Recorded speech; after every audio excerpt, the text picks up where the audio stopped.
Labdien, Lemberg! Labdien! Turpinām kārtējo video atbilžu un jautājumu sesiju. Šodien esam saņēmuši visdažādākos jautājumus, sākot no pavisam praktiskiem un beidzot, protams, ar lielo politiku. Sākšu ar tiem praktiskākajiem. Jaunums būtisks, ko daudz jaunieši novērtē, bet vai jūs pats esat bijis pludmalē un redzējis kafejnīcas un redzējis tā darbību? Un ja jā, kā jūs vērtējat jaunās pludmales kafejnīcas? Jā, es biju apskatīties gan vairāk to, kas ir, kur ir surfotāju zona sākas un tie nudistu tālāk tur ir. Jo tā pēc manām domām ir vissvarīgākā, tāpēc, ka tur ir tā aktīvā surfotāju zona un mēs cenšamies atbalstīt, lai šī zona tur attīstās un nostiprinās kā tāda tradicionālā apmeklējuma vieta ne tikai vecpilniekiem, surfotājiem, keiftotājiem, visiem tiem ekstrēmiem braucējiem, bet arī visā Latvijā. Es arī esmu runājis ar īpašnieku un ar tiem tirgotājiem. Es domāju, ka tas sākums ir labs. Ja, protams, galavārds ir sakāms uzņēmējiem. Mēs vienkārši atbalstījām viņu iniciatīvu. Kas tur nepieciešams ir gan vienā, gan otrā vietā. Daļa cilvēku brauc ar velospēdiem. Līdz ar to ne tikai šajā vietā, bet arī daudzās citās mēs tuvākā laikā uzstādīsim lielu skaitu speciāls iekārtas, kur var pieslēgt velospēdu. Tā skaitā arī šiem mērķiem pludmalē pie katras no tās uzbrauktuves, kur mums ir no dēļiem. Tad mēs tur uzlikām koka to celiņu, kur viņi lūdza. Tā surfotāju zonā tur vajag paplašināt to koka zonu.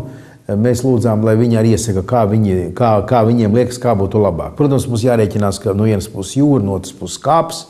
Mēs tur nedrīkstam maisīties kāpu darbībā nepamatoti un pa daudz, vai pēc iespējas nedrīkstam.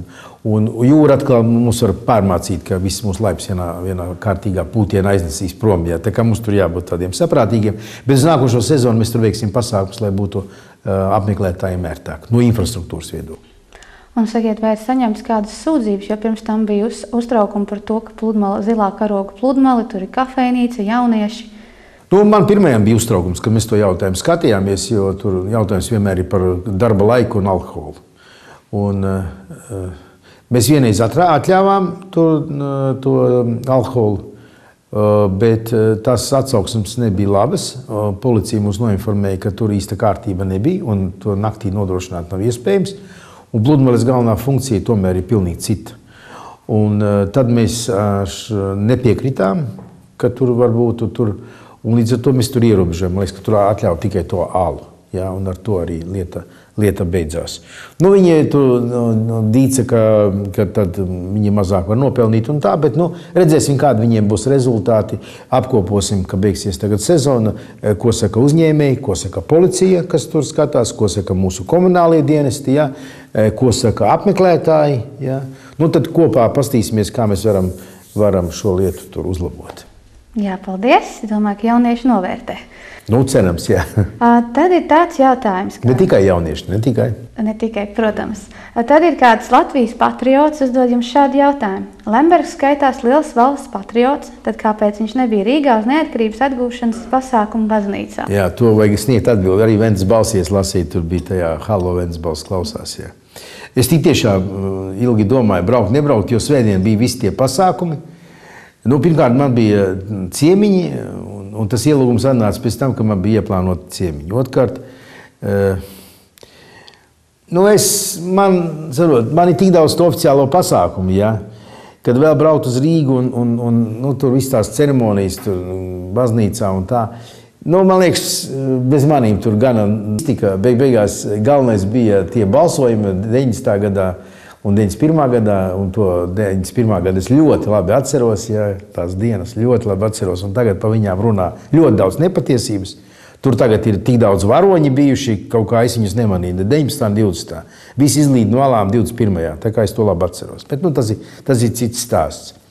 Jā. Tā kā, ja kādam liekas, ka man tur vajadzēja būt, es atvainojos, bet es tik tiešām nebiju. Bet es atceros tos notikumus un uzskatu par ļoti nozīmīgu brīdi Latvijas mūsu valsts vēsturē. Skaidrs, ka tas bija izšķirošais brīdis Latvijas neatkarībā. Līdz tam tā neatkarība bija, tā bija, mēs vēlamies, mēs gribam mūsu sirdīs un mūsu sapņos, var teikt. Bet tai brīdī tā bija tā īstā, un, protams, ka Latvija neatkarība iedeva beigās Jeļcins. Neviens cits. Ne Bušs, neviens cits. Jeļcins. Un Jeļcina šī loma Latvijas neatkarības atgūšanā ir nepārvērtējama un izšķiroša. Kaut gan to, protams, tagad cenšas kaut kā noniecināt, bet vajag skatīties patiesībai acīs. Tā laika notikumu, tā laika saviņojums šodien, atskatoties pagātnē un skatoties šodien, tas, protams, vai tas ir noplicis un vai mēs to, ko mēs uzstādījām toreiz, esam kaut nedaudz no tā iegūši šodien? Es visus šos gadus, vēl pirms 91. gada, es atbildēju par Ventspili. Un mēs katru gadu atskaitāmies Ventspilniekiem, ko mēs esam izdarījuši, kā vara. Un reizi 5 gados mēs izdodam albumu. Un es varu pateikt, ka Latvijas izaugsme tāda, kāda viņa bijusi pēdējos šajos 20 gados, viņa nekad nebūtu varējusi notikt padomju laikā. Nekad. Pilnīgi droši var pateikt. Jā, būtu bijis progress neapšaubām, bet absolūti ne tāds. Jo mums vienkārši nebūtu manevru iespējas tik liels, kā tas ir bijis tagad neatkarības laikā. Jo pie tās centralizētās plānošanas sistēmas un centralizētās vadības, pie vienparteju sistēmas, tur manevru iespējas ir nesalīdzināmi mazākas. Bet arī tad viņas, protams, ir. Bet, kā vienmēr, tas atkarīgs ne tikai no pilsētas vadības, bet arī no Latvijas, tajā laikā Latvijas PSR vadības un kā tagad Latvijas Republikas vadības. Bet atkal tas ir cits stāsts. Var cikot visiem priecīgus aizvadītos svētkus. Jā. Mēs nevaram skatīties uz politisko dzīvi, uz politiskajām batālijām, gan radio, gan televīzijā, ja netiek pieminēts jūsu vārds un jaunā premjera amata kandidāta vārds, Sprūdža kunga vārds.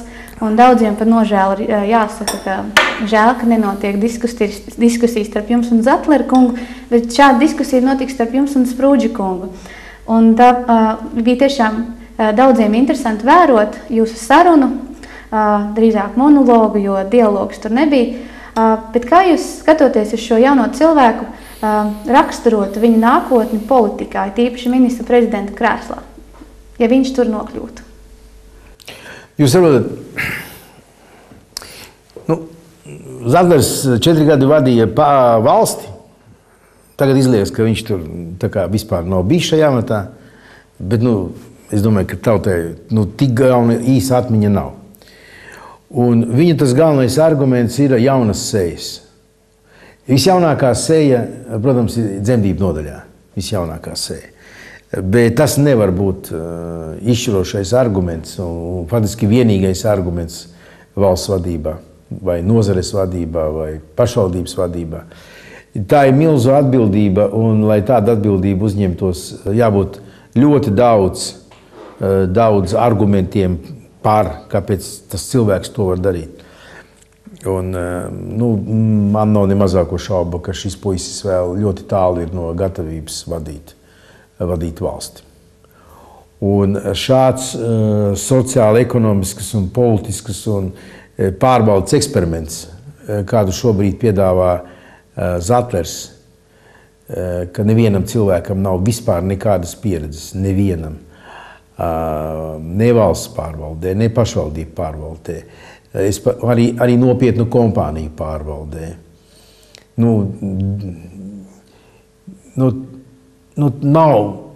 Mēģināt atkārtot 17, 18 gadu, tas ir pilnīgi nepareizi. Mēģināt atkal ielikt jaunus cilvēkus, kā tas bija 91. gadā, kam arī nebija lielākai daļai no jaunajiem nekādas pieredzes, un tad tika ļoti daudz kļūdas pieļautas, tādiem aiz politiskiem lozungiem. Es domāju, ka Latvija nav pelnījis tāds eksperiments. Tāpēc es ceru, ka vēlēšanas tomēr piekuriģēs šo te spēli Latvijas valsts likteņiem nomainīs ļoti, ļoti nopietni attieksmi. Vispār, protams, cik cilvēki varbūt nepaškritiski. Man liekas, ka 100 reizes jāuzstāda jautājums, vai es to spēšu labi. Jā, tā.